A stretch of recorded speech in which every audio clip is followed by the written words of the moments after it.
The 16-bit era was arguably the greatest era of video games. The PC Engine started the 16-bit revolution in 1987, followed by the Mega Drive and Sega Genesis in 1989, and in 1990, the Super Famicom was released, followed up by the Super Nintendo in 1991. During this time, there was intense competition between these consoles and led to rivalries unlike anything we have ever seen before. Mainly, the rivalry was between Sega and Nintendo, with NEC getting dragged in it just because. It was actually hilarious to see how each company went at each other in their campaigns and advertisements. This competition and rivalry helped realize all-time great titles. This was truly a once-in-a-lifetime era, and I'm always thankful that I was around for it. During this time, we can travel to prehistoric times, smashing our heads against anything in the Bonk series. Then you could head on over to Transylvania and hunt down the head vampire in charge, Count Dracula. And if that is not your style, you can always have straight-up fair ones all over the world in Street Fighter II Champion Edition. As Sonic, the fastest thing alive, tear through time and space as only the Blue Blur could with his unmatched speed. Punch and kick everyone in the face while suplexing your way through the streets of rage to save your friend and ally. Don't forget your shurikens, climbing claws, katana, and any other ninja gear necessary to complete your mission as only Joe Musashi, aka Shinobi, could. Get your go-karts and your star power-up and turbo boost your way through each track while sabotaging your friends and opponents with banana peels and projectile turtle shells. Travel to A Link to the Past and explore Hyrule through the light and dark worlds on your quest to save Princess Zelda and others from Ganon's clutches. The Crocodile King and his army has stolen DK's banana horde, and it is up to you to recover what is yours in this graphically groundbreaking 3D adventure. I will always cherish and remember the 16-bit era because it was unlike any other and was the best era for gaming. During this time these games were coming out, they were new, exciting, groundbreaking, and levels beyond the previous 8-bit generation. The games had a style about them. They were simple yet complex and challenging. They were graphically amazing, and the chiptunes were next level. It was simply amazing, and whatever genre was your favorite, sports, RPGs, shoot 'em ups, platformers, anyone you could think of, you can definitely find it in all of its 2D glory. To this day, I'm still impressed by the creativity during this time, enabling us to play the most legendary titles ever. This is the era that solidified my lifelong love for video games as one of my favorite things ever on Earth. With these all-time great titles, Mario, Sonic, and all the others that get the most attention, there are many games that are overshadowed and seem to be forgotten about. Many of these titles deserve their just due, and in this episode, we're going to explore 3 games that, in my opinion, are hidden gems from the 16-bit era. It's about that time again to travel down memory lane in this retro-powered rewind.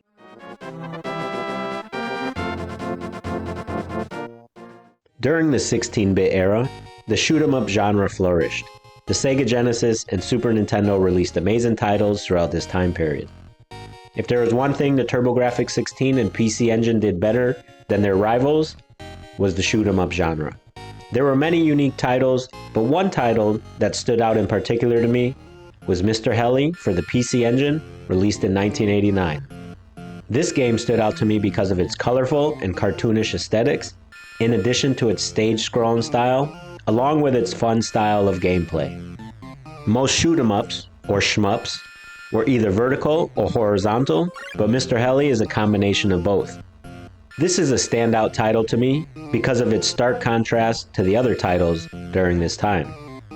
This seems to be a forgotten title on the PC Engine, at least from my perspective, because usually we talk about the more notable titles like Aeroblasters or Jinja Fuke, along with a host of other great titles.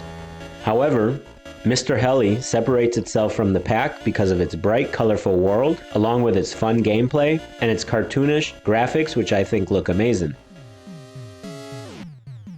Mr. Heli is not as neurotically paced, and because of that, it is a shoot-'em-up that feels less stressful than most. Don't get me wrong, it is not easy by any means, but it is not insanely difficult either. it has a good balance.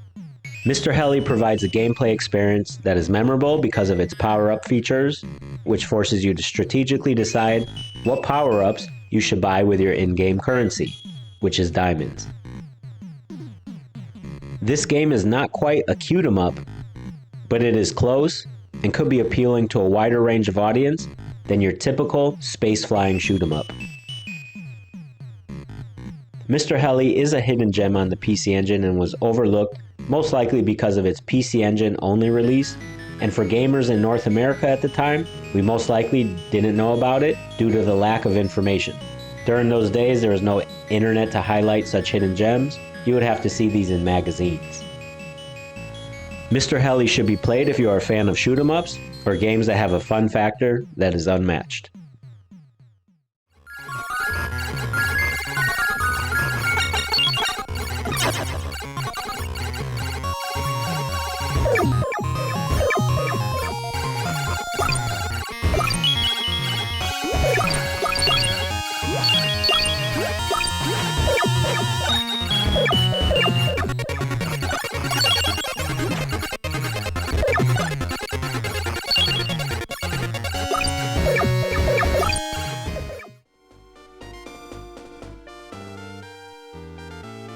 When role-playing games are brought up for the Sega Genesis or Mega Drive, usually you hear titles like Wonder Boy and Monster World, the Shining series, Crusader of Senti, or the Phantasy Star series are brought up, and rightly so, these games are great.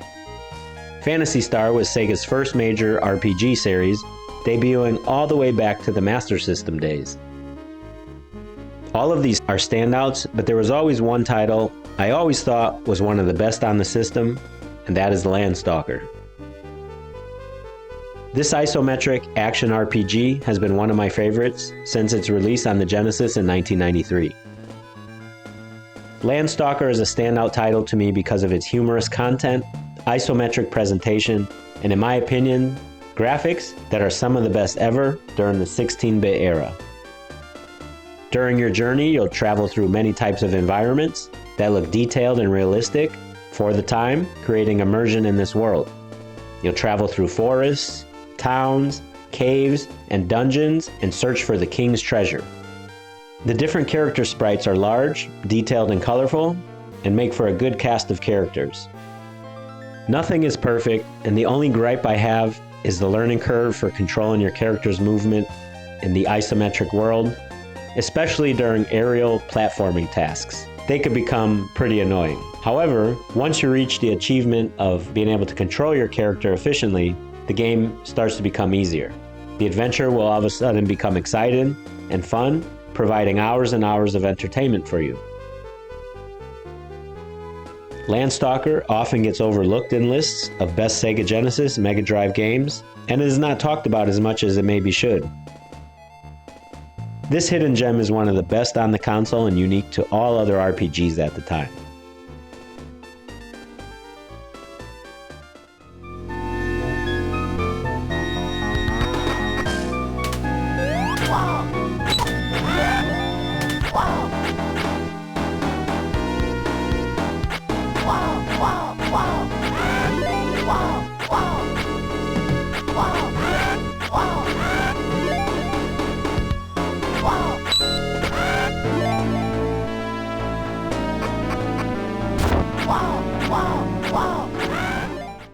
Skyblazer is a hidden gem on the Super Nintendo and Super Famicom.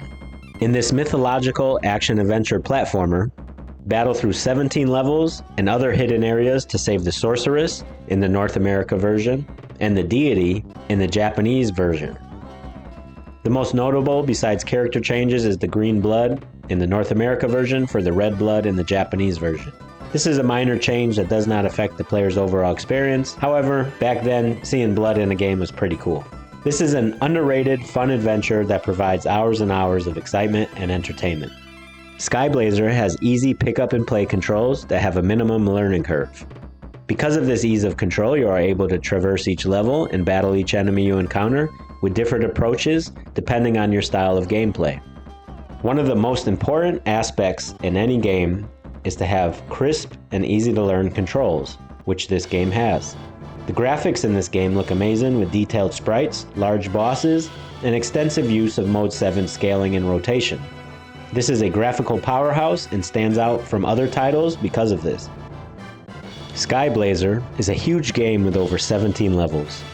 Some levels switch up and add an alternative path, like rotating towers, or switch activated waterways to vary the level designs. Power up your character with varying abilities that could be switched in an instant in order to traverse particular challenges in each stage, which adds an extra level of exploration and replayability.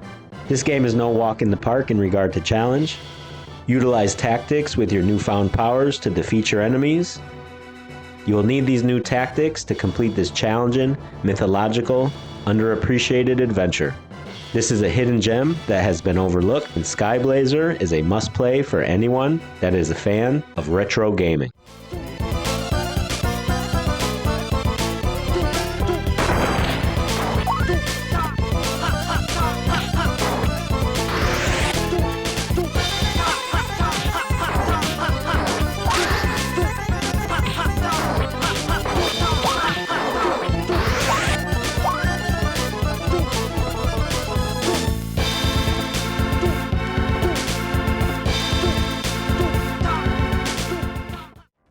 The 16-bit era was full of some of the best games ever created, yet there were many games that were not good at all.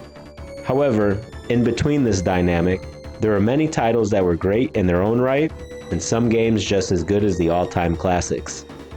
These are the hidden gems that for whatever reason are not as popular or as discussed as many of the popular titles during this era.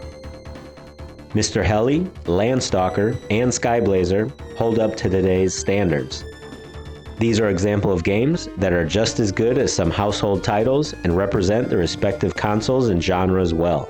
There are so many video games, and sometimes even all-time greats fall through the cracks of time until they are rediscovered for what they are, and in some cases, that is amazing. Each of these games in today's episode are unique in their own right, whether it is character design, stage design, or overall presentation.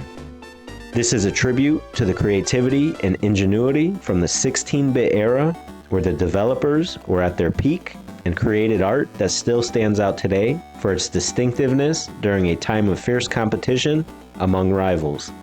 I am always amazed at how well these games were made back in the day, and I'm grateful to be a part of it, because it has always and will always be my favorite time in gaming history.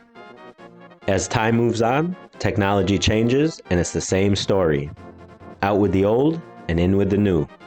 However, the 16-bit era was timeless and great, with titles that stood the test of time and are still intriguing, fun, challenging, and exciting. The 16-bit era deserves to be explored and preserved.